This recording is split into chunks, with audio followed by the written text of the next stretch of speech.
저희가 설교하기 전에 사도행전 본문을 계속해서 읽고 있습니다.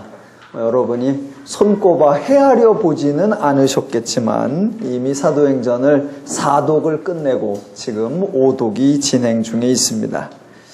그러니까 성경 본문을 자꾸 읽는 이유는 성경 본문에 익숙해지라라는 의도도 있고, 또 하나는 좀 더 넓은 관점으로 성경을 보자라는 의도도 있습니다.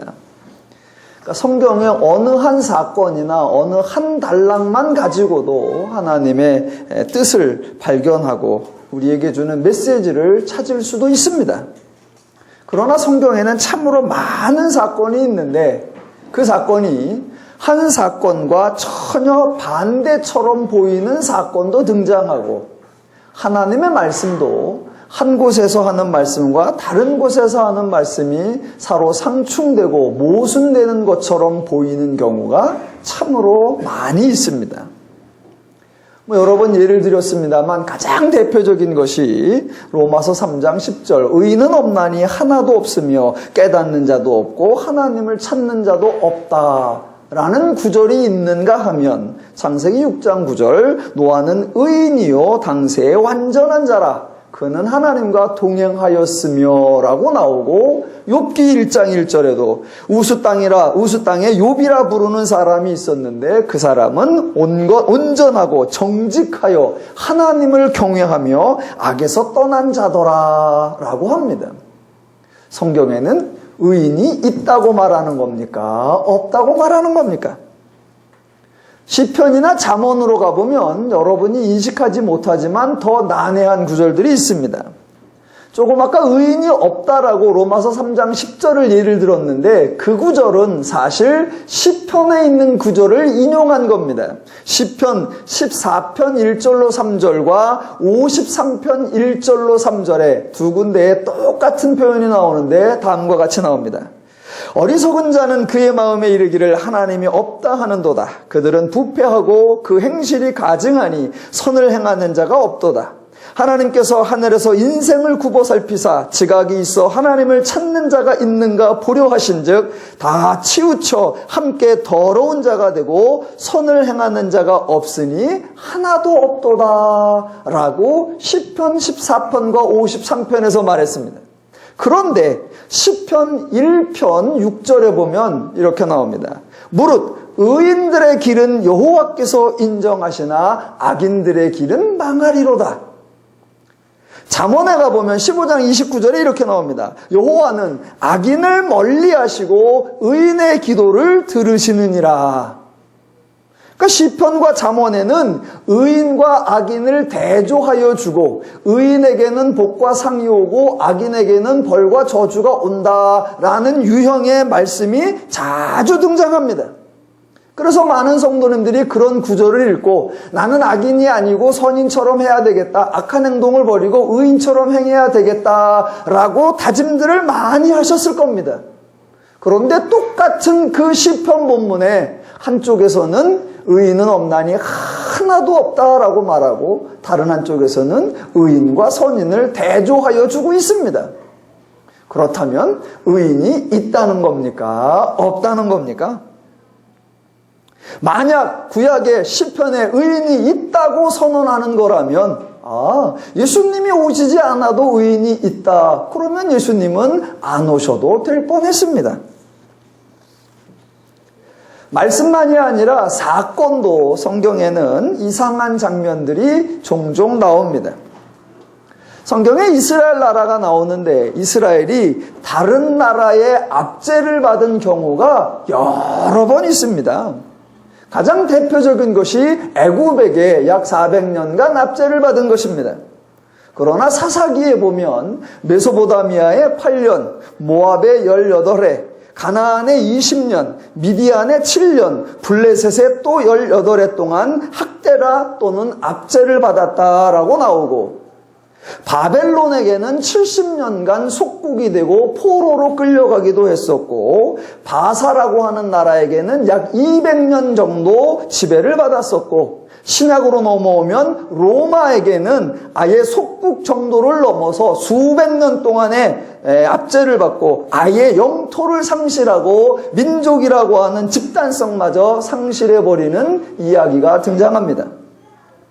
그런데 그렇게 압제에서 건져주는 사건도 나오는데 멋있게 등장하는 건 출애굽, 흔히 아는 10가지 이적과 기적이 등장하면서 건져내는 겁니다. 그러면 왜 애굽에서 건져낼 때는 그렇게 멋있고 웅장하게 등장할까요? 사사기에서는 가나안의 여러 족속들에게서 건져내는데 그렇게 거창하고 그렇게 많은 기적이 나오지 않습니다.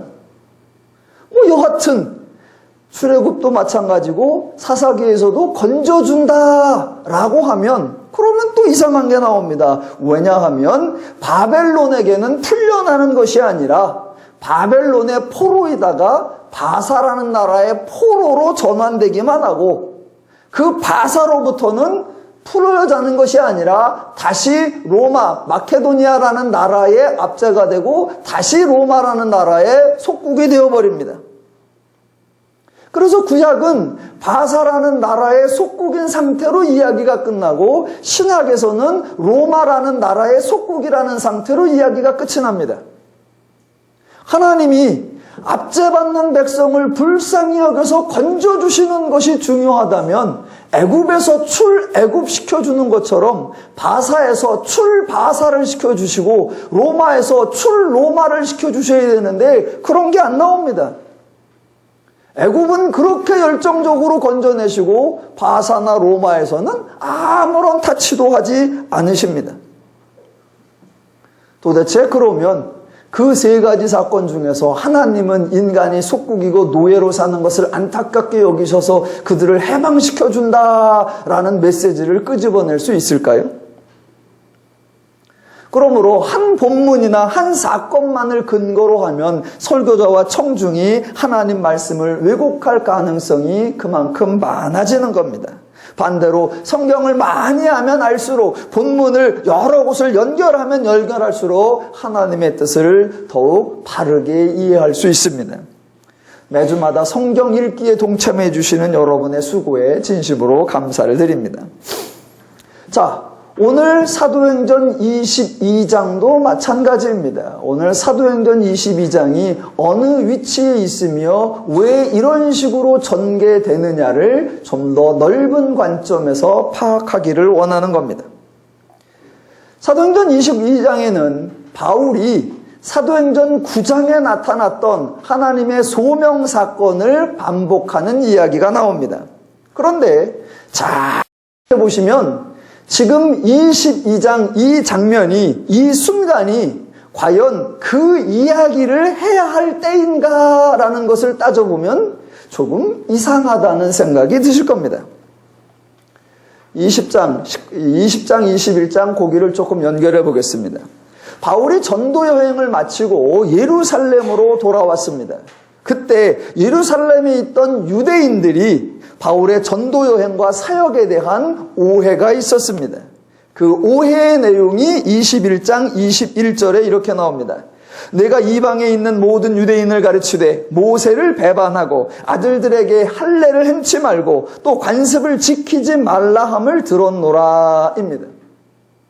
이렇게 오해를 받고 있으니까 바울의 형제들이 서원한 4사람이 있으니 그들을 데리고 성전에 들어가서 정결 예식을 행하면 오해가 풀릴 거다라고 권면을 하길래 그렇게 행동을 했습니다.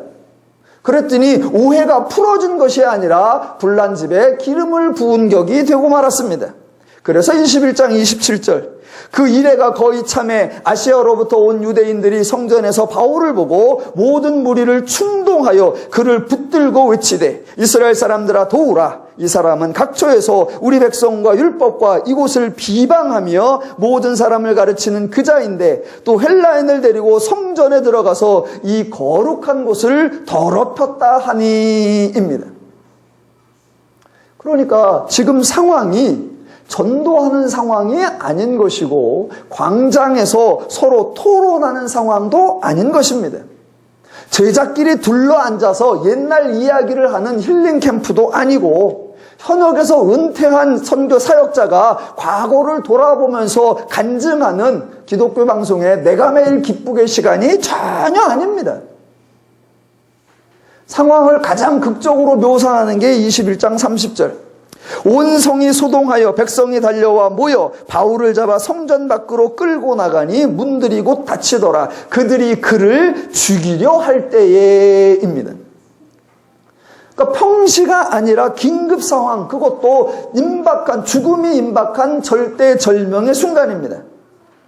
천만다행으로 천부장의 도움으로 겨우 위기를 모면한 그 순간입니다.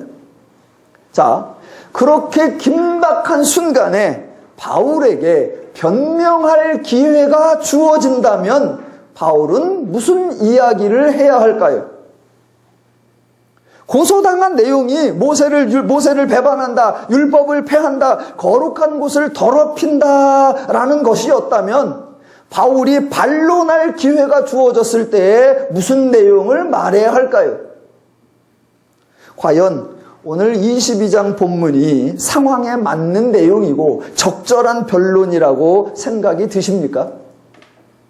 바울이 이렇게 말하면 이 말을 듣고 성난 군중들의 마음이 진정이 되고 바울을 고소하려던 것을 취하할 것 같은 그런 느낌이 드십니까?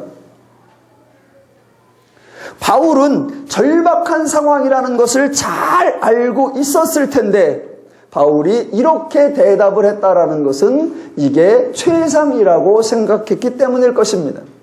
그렇다면 저와 여러분은 오늘 본문을 보면서 바울이 무슨 말을 하고 있는가라는 것도 살펴야 하지만 더 나아가 이 시점에서 이 이야기를 하는 의도가 무엇인가 그 바울의 속내를 헤아려 보아야 할 것입니다. 그래서 먼저 내용을 살펴보고 그 내용을 통해 바울이 의도를 파악해 보도록 하겠습니다. 자, 이제 22장으로 들어와서 3절을 보겠습니다. 나는 유대인으로 길리기아 다소에서 났고 이 성에서 자라 가말리알의 문화에서 우리 조상들의 율법에 엄한 교훈을 받았고 오늘 너희 모든 사람처럼 하나님께 대하여 열심히 있는 자라입니다. 3절에서 중요한 게 두 가지인데 하나는 율법에 엄한 교훈을 받았다는 것이고 다른 하나는 하나님께 대하여 열심히 있는 자라는 것입니다. 일부러 이 말을 하는 겁니다.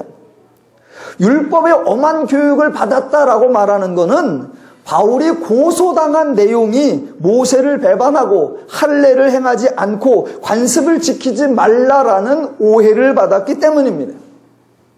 그래서 바울 자신은 단순히 율법을 배워서 아는 정도가 아니라 율법을 시행하고 지키는 데에도 적극적이었다라는 것을 강조하기 위해서 나는 율법에 엄한 교훈을 받았고 너희들과 마찬가지로 하나님에 대하여 열심히 있다라고 강조하는 겁니다. 그런데 하나님에 대하여 열심히 있다 이 표현이 참 바울이 재치 있게 한 표현입니다. 왜냐하면 유대인들이 바울을 고소할 때 그 유대인들을 뭐라고 소개했냐면 21장 20절에 보니까 유대인들은 율법의 열성을 가진 자라고 소개했습니다. 그러니까 율법의 열성을 가진 자들과 자신을 비교하면서 나도 너희들과 같이 하나님께 대한 열심이 있다라고 소개한 겁니다. 자, 얼핏 보면 유대인에게 율법의 열성이 있고 나는 하나님께 열심이 있다라고 해서 열심을 부각하고 열심을 강조하려고 한 것처럼 느껴집니다. 그러나 실제로는 정반대로 긍정적 의미로가 아니라 부정적 의미로 열심을 언급한 것입니다. 바울은 자기가 율법을 엄하게 교육을 받았고 율법에 열성이 있고 하나님께 대한 열심이 있다. 그것을 자랑하는 것이 아니라 그것이 잘못된 것이었다라고 결론을 뒤집어 버리는 겁니다.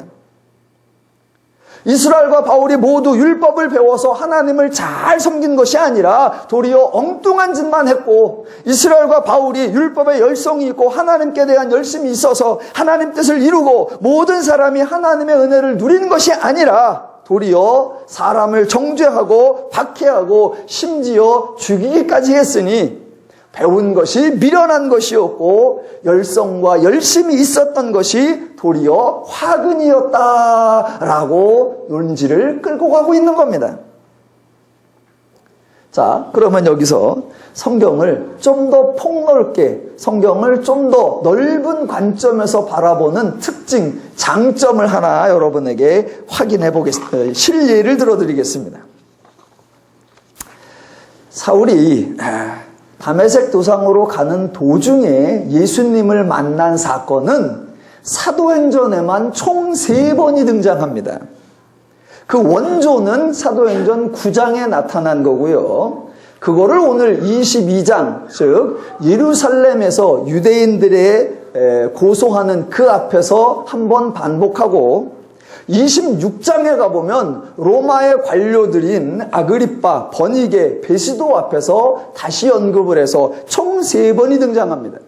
그런데 사건의 원조는 사도행전 9장인데 그 원형은 똑같은데 22장과 26장에서 묘사가 조금씩 차이가 납니다.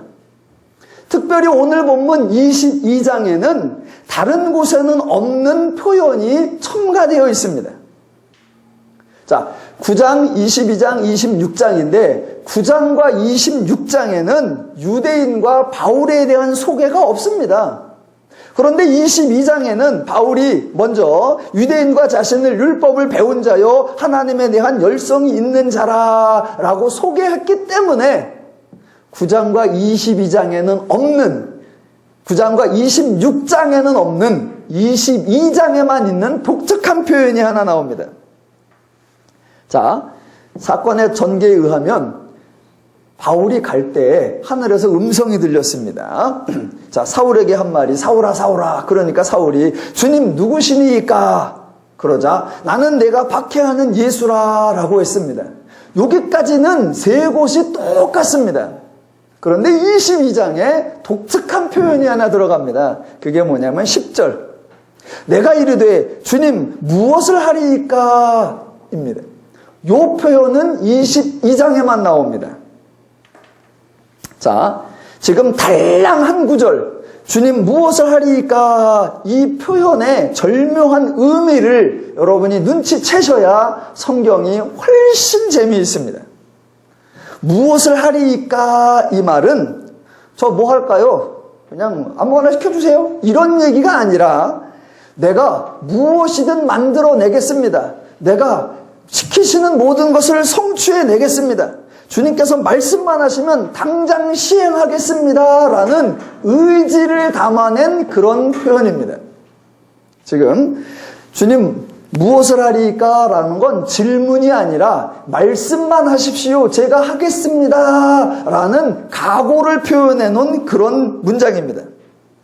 그러니까 지금 22장 앞에서 유대인들과 바울 자신을 열성이 있는 자, 열심히 있는 자라고 소개했기 때문에 다른 곳에서는 없는 무엇을 하리까? 라는 질문이 첨가되어 있는 겁니다. 즉, 열심 있는 자들, 열성이 있는 자들의 전형적인 행동 패턴을 소개한 겁니다.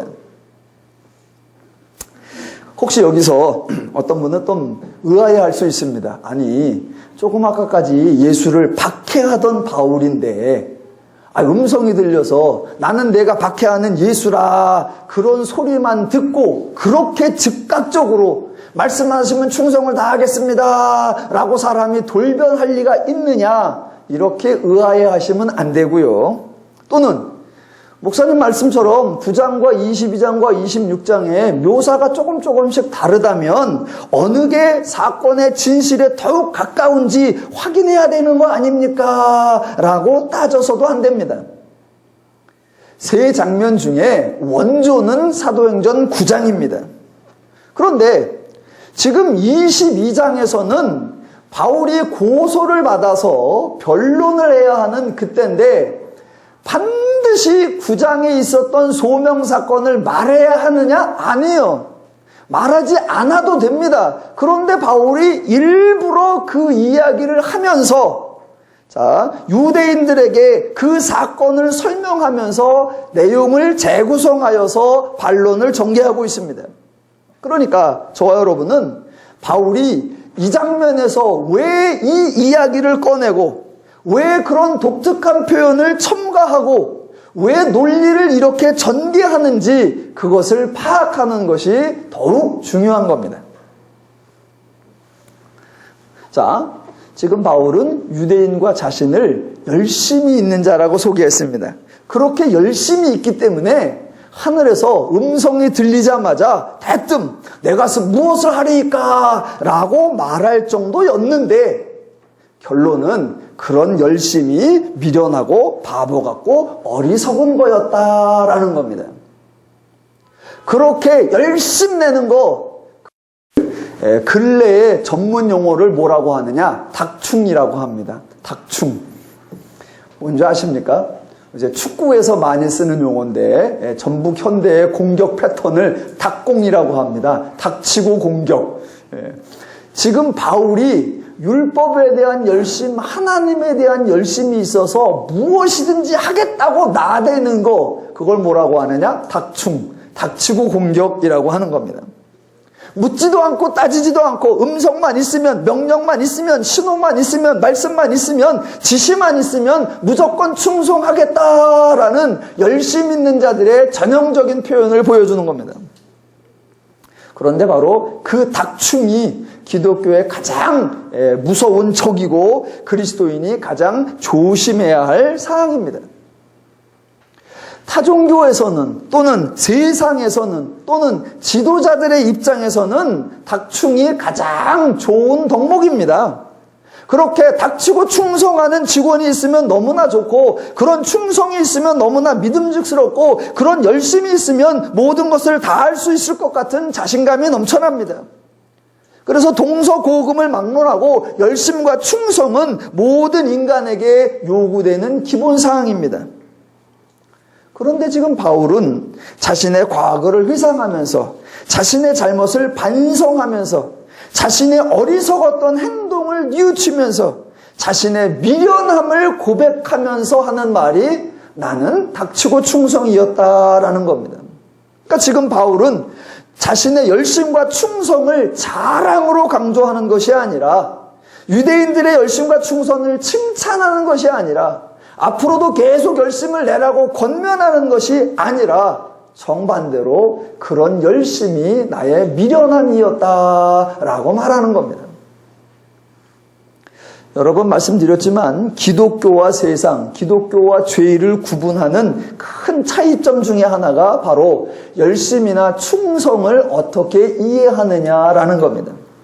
세상에서는 열심이나 충성이 목적을 이루어가는 수단이나 과정이나 방법이 됩니다.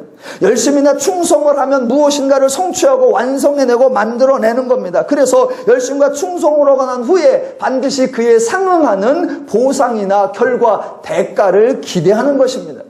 하지만 기독교는 전혀 차원이 다릅니다. 기독교에서는 열심과 충성을 수단이나 방법이 아니라 열매와 결과라고 선언합니다. 그래서 갈라디아 5장 22절에 성령의 열매 중에 충성이 등장한다라고 말씀드렸습니다. 열심을 내면 충성을 하면 무엇인가를 얻어내는 것이 아니라 성령을 따르면 은혜를 받으면 결과로 나타나는 것, 열매로 맺어지는 것이 열심이고 충성입니다. 그래서 열심을 낸다고 해서 달리 생기는 것이 아니고 충성을 한다고 해서 어떤 보상을 주어지는 것이 절대로 아닙니다. 세상에서는 누가 열심 내느냐? 아랫사람이 열심 냅니다. 세상에서는 누가 충성하느냐? 아직 성공하지 못한 사람이 충성합니다. 하지만 기독교에서는 누가 열심 내느냐? 큰 은혜를 받은 사람이 열심 내고 누가 충성하느냐? 큰 복을 받은 사람이 충성하는 겁니다. 그러니까 여러분이 어디서 강연을 듣거나 설교를 듣거나 세미나를 들을 때 이게 복음인가 교훈인가, 이게 하나님의 진리인가 세상의 교훈인가 라는 걸 구분하는 방법 중에 하나는 하나님의 일하심, 하나님의 은혜를 강조하느냐, 인간의 행동, 인간의 열심을 강조하느냐를 구분하면 됩니다. 기독교는 하나님의 은혜, 하나님의 일하심, 하나님의 열심을 강조하는 겁니다.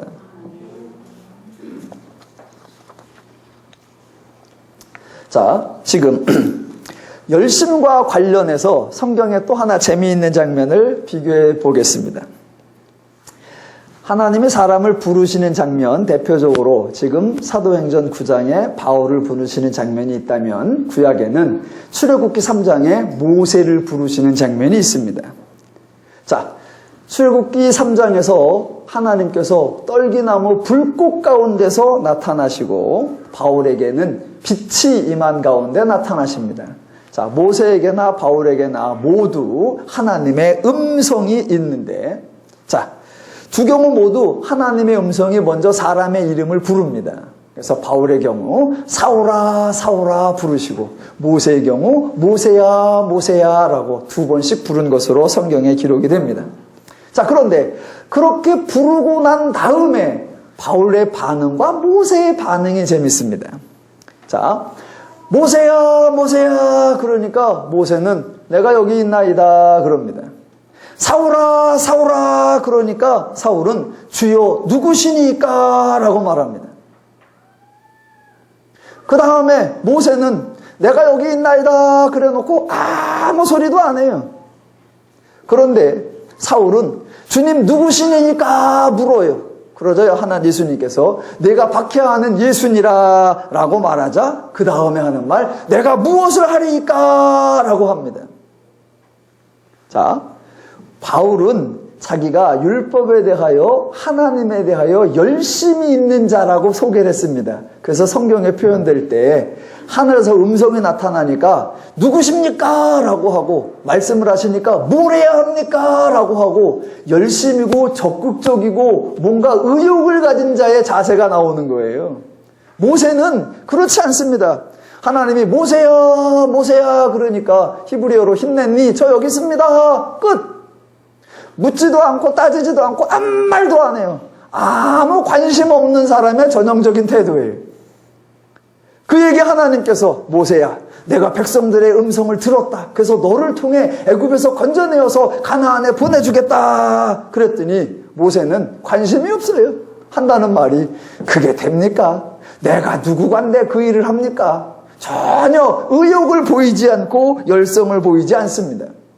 그래서 성경이 두 장면에서도 자신을 열심히 있었던 자로 소개하는 그 바울의 반응과 전혀 그런 것이 없었던 모세의 태도를 부각시켜주는 걸 볼 수 있습니다. 자, 본문으로 돌아와 보면 재미있는 건 그렇게 바울이 자신을 열심히 있는 자로 소개했지만 그 뒤에 이어지는 이야기 가운데 자신의 열심 있는 행적을 전혀 언급하지 않는다는 겁니다. 지금 바울이 예루살렘에 있는 유대인들에게 고소를 당해서 그거에 대하여 반론을 펴고 있다는 것을 기억하셔야 됩니다. 그렇다면 고소를 당했으니까 상황을 반전시키는 이야기를 해야 합니다. 그 이야기의 시작은 잘했어요. 어떻게? 유대인과 자신들을 동일시했으니까 잘했습니다. 두 번째는 자신에게 예수에게 나타났다는 그 현상을 소개했습니다. 잘했어요. 그럼 이제 그 다음 이야기, 그렇게 예수님이 나타나서 이제 어떤 결과가 만들어졌는지 그 다음 이야기가 중요할 겁니다. 원래부터 열심히 있던 자기가 예수님을 직접 만나고부터 얼마나 더욱 열심을 내는지, 그래서 그동안 자신이 행한 일들이 무엇이며 업적이 무엇이며 하나님께 충성한 내용, 하나님을 영화롭게 한 내용이 무엇인지를 쫙 나열해야 할 것 같습니다. 왜? 그래야 자신이 율법을 무시한 것이 아니며 하나님을 버린 것이 아니라는 거고, 그것이 강조되어야 유대인들에게 고소받은 내용을, 혐의를 벗을 수 있습니다. 그런데 바울은 자신이 사도행전 9장에서 소명받은 그 이야기만 길게 끌고 갑니다. 어디까지 끌고 가느냐? 21절까지 끌고 가요. 그러니까 그 이야기를 듣다가 22절. 이 말하는 것까지 그들이 듣다가 소리질러 이르되 이러한 자는 세상에서 없애버리자 살려둘 자가 아니라 하여입니다. 바울은 자기에게 주어진 변론의 기회에 다른 얘기는 일체 안 하고 사도행전 9장에서 있었던 소명받은 이야기만 한 것입니다. 혹시 아니요, 바울이 그 이야기를 언급하고 이어서 자기의 행한 사역을 말하려고 했는데 유대인들이 끼어들어서 말할 기회를 놓친 것이 아니냐라고 질문할 수 있습니다. 아닙니다. 바울은 처음부터 그 말만 하기로 작정을 했습니다. 어떻게 하느냐? 사도행전 26장에 가보면 이 이야기가 다시 나온다고 했습니다. 로마의 관료들 앞에서 변론을 할 기회를 얻었을 때에도 똑같은 말만 하는 것을 통해서 확인할 수 있습니다. 22장과 26장은 조금 다른 상황입니다. 물론 고소를 당해서 변론하는 건 맞지만 22장은 유대인들 앞에서 말하는 것이고 26장에서는 로마 사람들 앞에서 말하는 겁니다. 유대인들 앞에서는 하나님이 나타나셨다, 예수와 만났다 이런 이야기하는 거 이해가 됩니다. 그러나 로마 사람들 앞에서는 하나님이나 예수님 이야기가 별 의미가 없습니다. 그런데 바울은 어떤 상황이든지, 즉 유대인 앞에서든지 로마인 앞에서든지 변론의 기회가 주어지기만 하면 오직 한마디, 예수가 자기에게 나타난 그 이야기만 하고 있더라는 겁니다. 그러니까 바울은 그렇게 하는 이유가 있었다는 겁니다. 자, 지금 바울이 고소를 당한 입장에서 어떻게 논리를 펴나가고 있는지 잘 분별하셔야 합니다. 자, 지금까지 말씀드린 대로 바울은 첫째로 자신의 열심을 강조하는 것이 아니었다는 겁니다. 유대인들이 바울을 향해 하는 행동, 즉 바울을 잡고 고소하는 그런 행동은 유대인들이 열심히 있었기 때문에 생긴 부작용입니다. 한번 생각을 해보십시다. 만약 유대인들이 율법에 별 열성이 없어요. 하나님을 향해서도 별 열심이 없습니다. 그렇게 상상을 해보면 오늘 21장, 22장 같은 사태는 일어나지 않습니다. 예를 들어서 바울이 한때는 예수 믿는 사람을 잡으러 다니더니 한때는 예수를 전하러 다녀. 그러다가 여러 동네를 전도하고 예루살렘까지 왔습니다. 만약 유대인들이 율법이나 하나님에 대하여 열심이 없다면 관심도 없습니다. 그냥 뭐 저런 놈이 하나 있나 보다 어이없어 할 겁니다.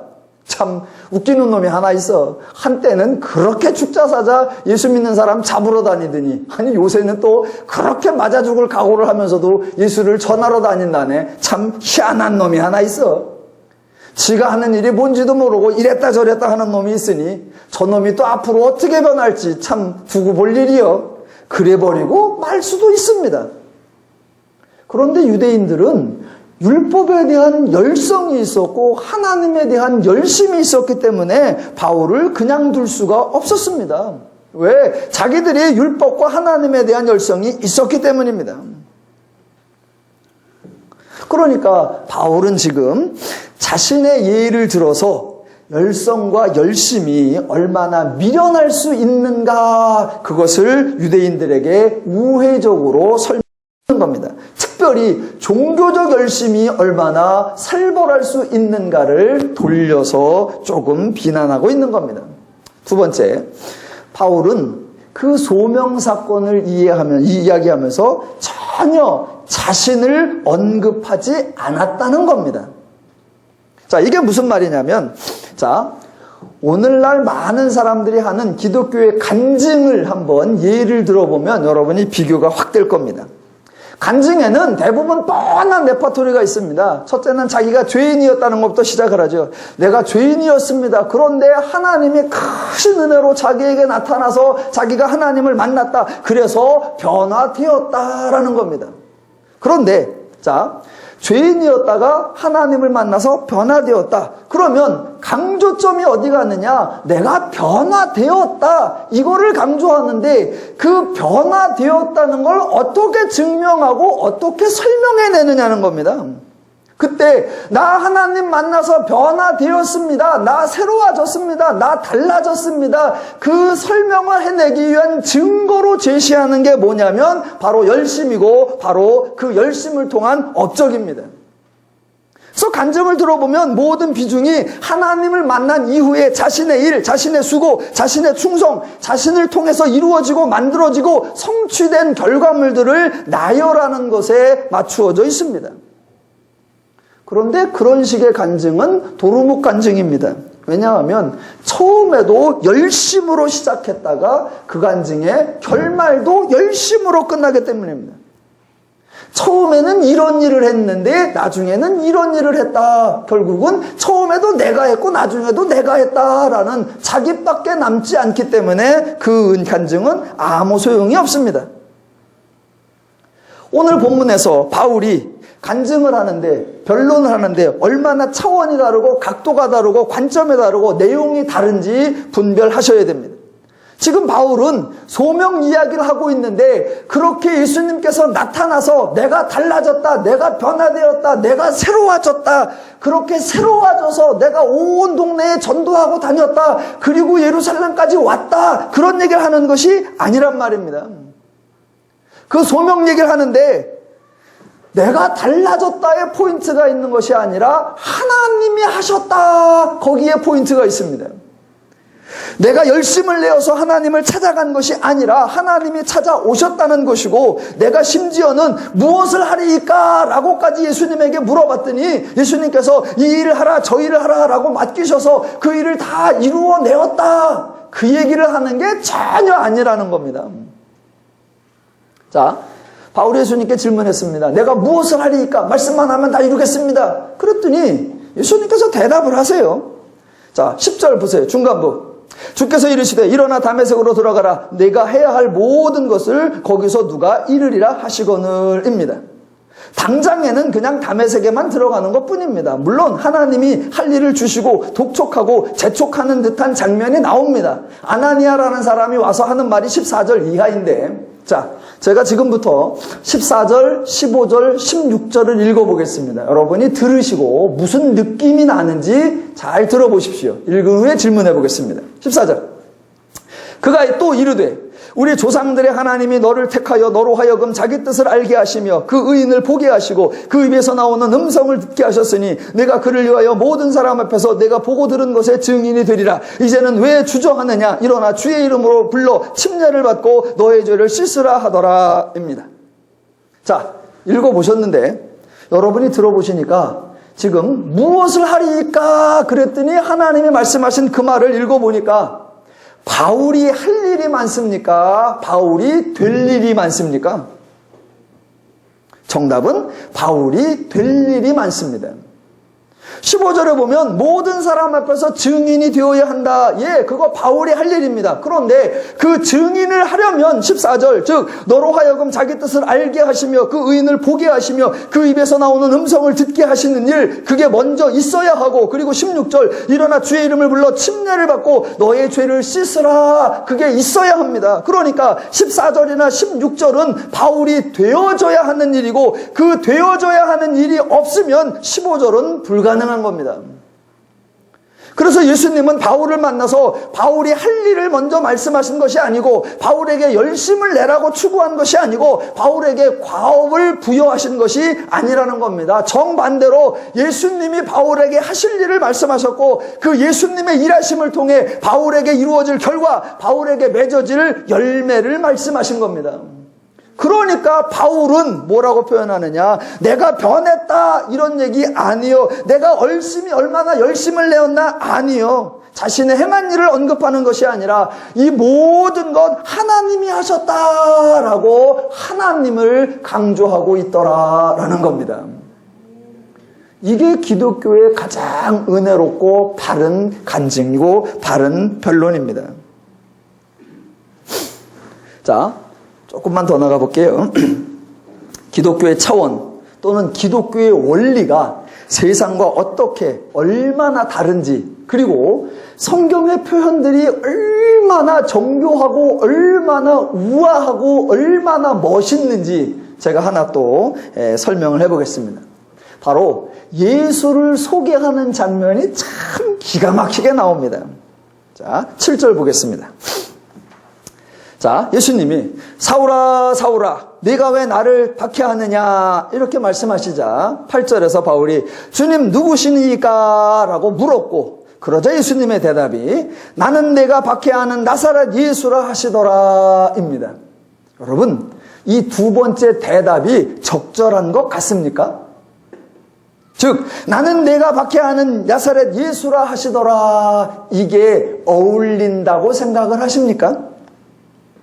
자, 평상시에 바울이 또는 사울이 예수를 박해했었습니다. 그런데 이 장면에서는 예수가 사울을 잡으러 왔습니다. 그렇다면 예수가 사울을 만나러 오고 예수가 사울을 찾으러 오고 예수가 사울을 잡으러 왔다면 그때 예수님은 자기 자신을 어떻게 소개해야 할까요? 자, 순서상으로 따져보면 7절은 말이 돼요. 7절은. 자, 사울아 사울아 왜 나를 박해하느냐 이렇게 말씀하시는 건 말이 됩니다. 왜? 사울이 뭣도 모르고 천둥벌거숭이처럼 행동하고 마치 자신이 예수를 박해하고 있는 것처럼 나대니까 예수께서 왜 나를 박해하느냐라고 말하실 수 있습니다.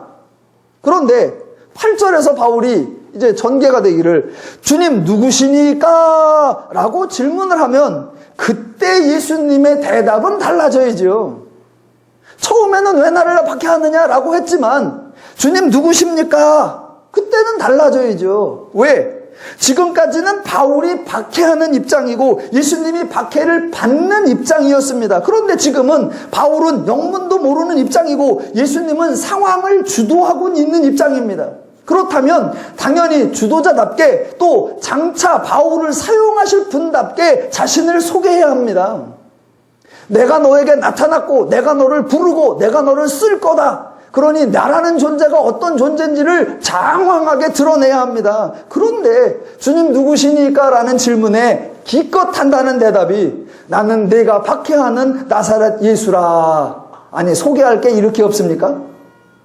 소개할 게 이렇게 없어서 자기가 자라난 고향을 말하는 것이고 박해받는 당사자라고 이실직고 합니까?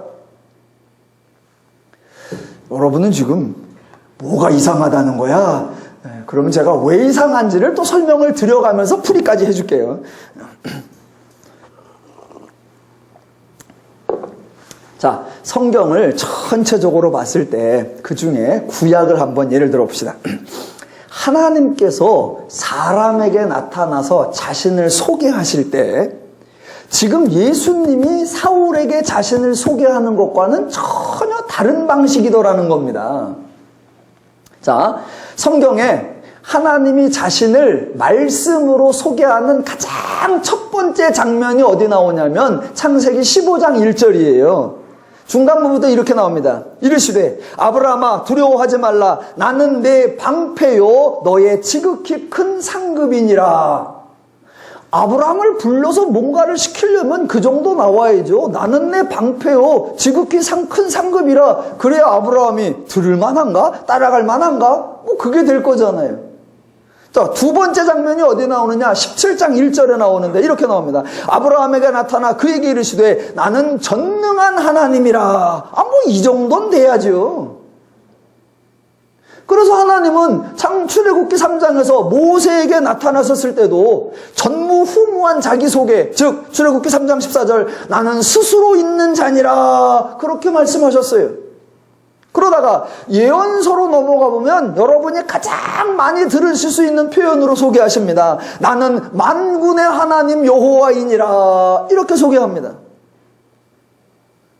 구약에서 하나님은 이스라엘에게 거부당하고 이스라엘에게 배반받고 이스라엘에게 버림받은 적이 많이 있어요. 그런데 단 한 번도 이스라엘에게 나타나서 나는 너희에게 거부당한 여호와니라. 나는 너희에게 배신당한 하나님이라. 나는 너희에게 왕따당한 여호와 하나님이라. 이렇게 소개한 적이 없습니다. 없어요. 그렇게 구약의 소개가 어떤지를 이해하셔야 지금 사도행전에서 예수님의 자기소개가 얼마나 희한한지를 이해하실 수 있는 겁니다. 타종교와 비교해도 예수님의 소개가 이상하고 구약과 비교해도 예수님의 소개가 매우 이상합니다. 그러니까 지금 사도행전 22장에서 바울은 왜 이런 식으로 예수를 소개하고 있고 이 장면에서 왜 소명 사건을 끌고 와서 반론을 하고 있는가, 그 의도를 파악하셔야 한다는 겁니다. 자, 구약의 하나님 소개와 지금 이 장면에서 예수님의 소개가 다른 이유는 구약의 사람들과 지금 이 장면의 사람이 다르기 때문입니다. 구약에서 이스라엘은 하나님을 모르는 자들, 하나님을 믿지 않는 자들이었습니다. 그래서 하나님은 이스라엘에게 강하고 전능한 분으로 나타나셨던 겁니다. 이적과 기적을 행하시고 하늘과 땅을 주관하시고 모든 나라들을 통치하시고 또 온 땅의 신들을 총동원해도 대적할 수 없는 유일하신 하나님, 만군의 하나님으로 알려주셨습니다. 왜? 아예 하나님을 모르는 자들이니까. 그런데 유대인들, 신학은 넘어오고 사도행전으로 들어와서 유대인들과 바울은, 이전에 사울은, 즉 신학의 유대교 또는 신학의 사울은 스스로들이 하나님을 알고 있다고 생각한 사람들입니다. 스스로 율법을 잘 배웠고 율법에 대하여 열성이 있고 하나님에 대하여 잘 알고 있다라고 생각한 자들, 자신들은 하나님을 모르는 것이 아니라 알고 있다고 생각하는데 실제로는 하나님을 모르고 있었습니다. 그들이 알고 있는 하나님은 과 같은 존재, 즉 크기만 하고 세기만 하고 강하기만 한 그런 존재였습니다.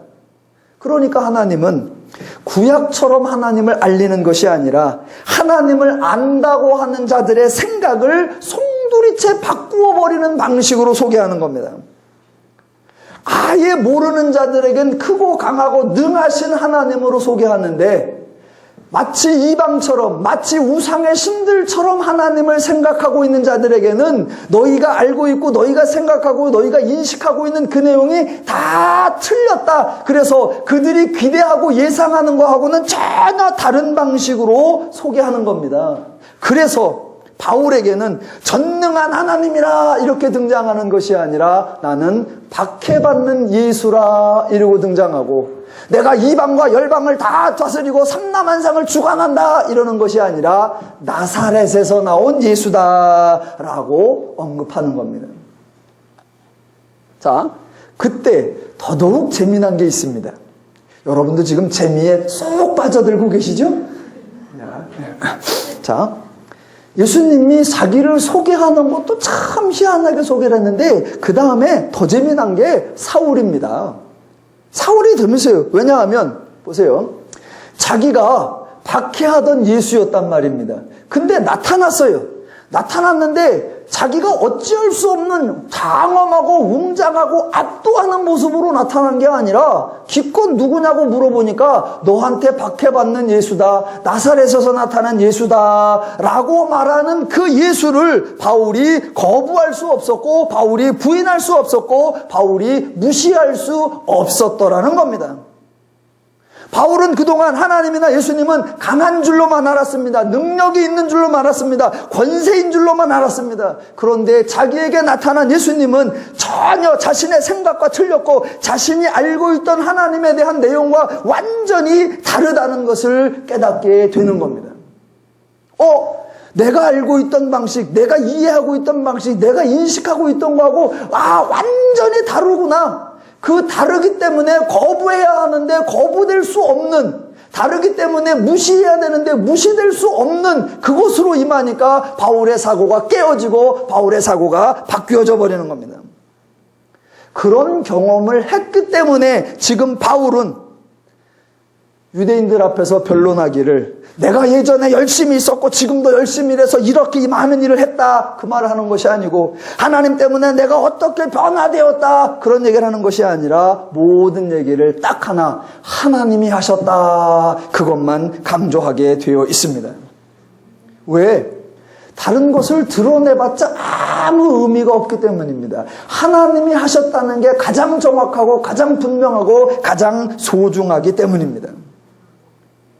그러니까 지금 오늘 사도행전 22장의 본문은 상황적으로는 유대인들 앞에서 변론하는 장면이지만 그때 단지 옛날 일을 회상하는 것이 아니며 단지 고소에 대한 반론을 하는 것이 아니라 자신의 과거의 모습과 같은 행동을 하고 있는 그 유대인들에게 예수님이 자신에게 전혀 자신의 예상과 다르게 역사하셨던 것처럼 바울도 유대인들에게 전혀 다른 방식으로 변론을 하고 있는 겁니다.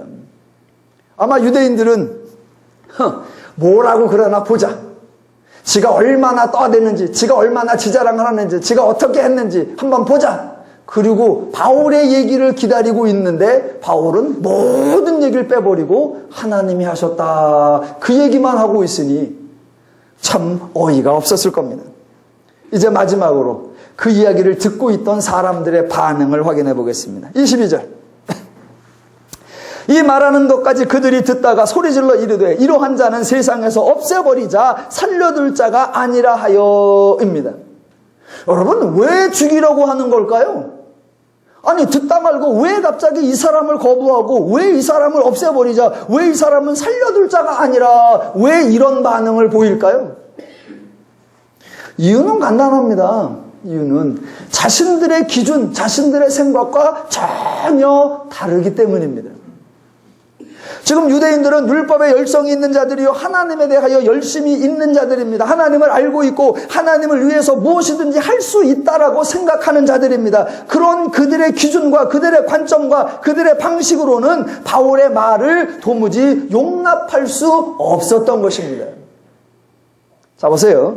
왜 바울의 말이 용납되지 않느냐? 첫 번째, 자, 유대인들 생각하기에 지금 바울은 누구냐? 변절자입니다. 왜? 한때는 유대교였다가 지금은 기독교로 갔으니까 바울은 변절자입니다. 그런데 바울이 지금 뭐라고 하냐면 하나님이 하셨다라는 겁니다. 그거를 인정할 수가 없는 겁니다. 왜냐하면 유대인들이 알고 있는 유대인들의 사고방식에 의하면 하나님은 변절자를 쓰실 리가 없다라는 겁니다.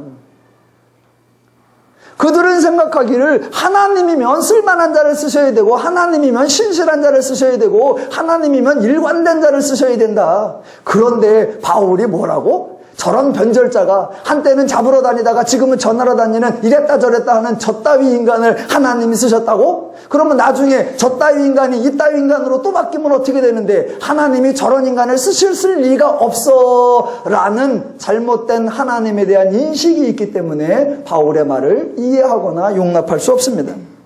두 번째, 바울을 살려둘 수 없다, 없애버리자라고 하는 이유가 뭐냐면 바울은 실패자라고 생각하기 때문입니다. 여러분, 바울이 변절을 했어요. 그런데 변절하기 전에 바울은 가말리엘 문화생이었습니다. 최고의 학문을 공부한 사람이었고 사내들인 공회원이었습니다. 최고의 직분을 가지고 있었어요. 한쪽에서 잘 나가던 사람이었습니다. 그러면 변절을 했다. 어떻게? 하나님이 도와줘서 변절했다. 그러면 어떻게 돼야 돼요? 이쪽 가서도 잘 나갔어도 이쪽 가서도 성공을 했고 이쪽에서도 크게 됐어야죠. 예전보다 더 크게 됐어야죠. 왜? 하나님이 도와줬다며. 유대인들의 사고방식에는 그렇게 생각된 겁니다. 그런데 하나님이 도와서 자기를 불러서 자기를 변화시켰는데 그 결과가 뭐냐? 여전히 떠돌이 생활이에요. 그의 행적이 뭐냐? 오다가다 의도 터진 거, 배 맞은 거, 굶주린 거, 그거예요. 지금도 자기들 앞에 나와서 잡혀 있습니다. 그러니 저런 바울이 하나님께서 쓰시고 하나님께서 나타나서 하나님께서 붙잡아 주시고 하나님께서 만들어 놓은 결과다, 열매다라는 생각이 드느냐? 전혀 인정할 수 없는 겁니다. 왜? 유대인들은 하나님의 율법과 하나님에 대한 열성이 있다고는 하지만 그 모든 기준이 하나님적인 것이 아니라 죄적이고 유대교적이고 세상적이었기 때문입니다. 그러니 하나님에 대하여 열성이 있고 율법에 대하여 열심이 있는 그들의 그 잘못된 기준과 관점에 의해서는 지금 바울의 말을 절대로 용납할 수 없고 그들을 살려둘 수도 없다고 생각하고 있는 겁니다. 기독교는 하나님을 강조하는 종교입니다. 단지 하나님의 존재만이 아니라 하나님의 일하심을 믿는 종교입니다.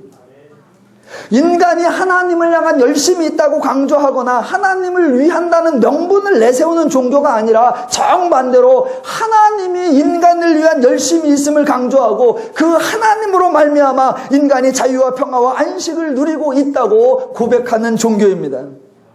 그런데 안타까운 것은 아직도 많은 성도님들이 인간의 할 일, 즉 주여 내가 무엇을 하리이까 그 생각에만 몰두합니다. 아니요. 기독교는 정반대여야 됩니다. 하나님이 무엇을 하셨는가를 알고 그 하나님의 일하심으로 말미암아 내가 얼마나 어떻게 왜 달라졌는가를 분별하셔야 합니다. 왜? 그래야 나에게 이루어진 것, 하나님이 은혜 주신 것, 나에게 복 받은 것, 내가 하나님 앞에서 되어진 것을 알아야 내 삶 속에 하나님의 은혜, 하나님의 복을 누리며 살 수 있기 때문입니다.